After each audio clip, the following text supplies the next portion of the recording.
प्रधानमंत्री नरेंद्र मोदी जी आज हरियाणा के चुनावी घोषणाओं के दौरे पर हैं। उम्मीद है कि अब हरियाणा आए हैं तो हरियाणा की जनता के कुछ सवालों का जवाब भी देते जाएंगे।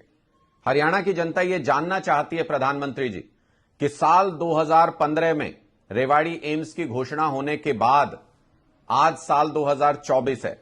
इसके बीच में आपने सिर्फ 2019 के लोकसभा चुनाव से पहले एम्स को याद किया और आंशिक बजट में एम्स का प्रस्ताव लेकर के आए। अब 2024 के लोकसभा चुनाव आ गए हैं, अब फिर आपको रेवाड़ी का एम्स याद आ गया है। पहला नींव का पत्थर रखने के लिए बताया जा रहा है कि आज आप वहां पर पहुंच रहे हैं। मैं ये जानना चाहता हूं कि 2015 में घोषणा हुई, 2019 के चुनाव से पहले बजट में लेकर के आए, 2024 के चुनाव से पहले नींव का पत्थर रख रहे हैं। तो अगर इसी टाइमलाइन को फॉलो करें तो 2029 के चुनाव से पहले शायद आप इसकी एक दीवार खड़ी कर देंगे, 2040 तक इसकी बिल्डिंग बन के तैयार हो जाएगी और शायद 2050 तक इंतजार करना पड़ेगा हरियाणा के लोगों को कि वहां पर स्टाफ हो, मशीनें हो, एम्स अस्पताल रेवाड़ी का पूरी तरह से काम करना शुरू कर दे। तो लोग ये जानना चाहते हैं मोदी जी कि चुनाव से पहले आप चुनावी जुमलों के रूप में हरियाणा में घोषणाएं करने के लिए क्यों पहुंचते हैं और चुनाव के बाद हरियाणा के लोगों की मांग को क्यों भूल जाते हैं। रेवाड़ी के लोगों को वन रैंक वन पेंशन की आपकी घोषणा भी याद है।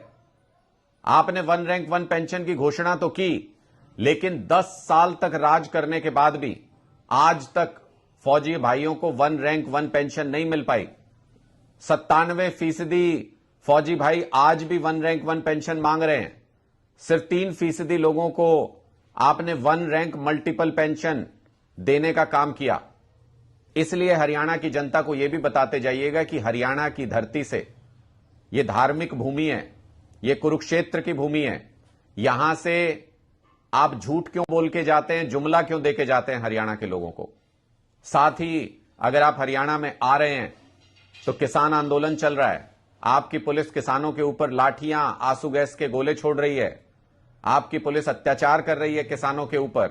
आप 2 दिन के विदेश दौरे पर थे, इसलिए शायद एमएसपी गारंटी कानून जो आपका ही किया हुआ वादा है 2 साल पहले का, उस पर आपने अभी तक कुछ नहीं बोला।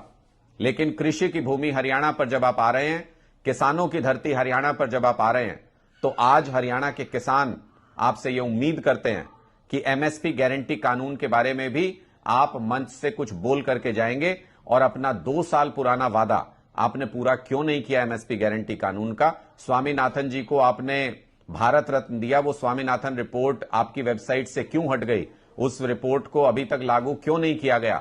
इन सारे सवालों के जवाब भी हरियाणा के लोग जानना चाहते हैं। आज आप हरियाणा में हैं तो हरियाणा के लोगों के इन सवालों का जवाब भी जरूर दीजिएगा प्रधानमंत्री जी।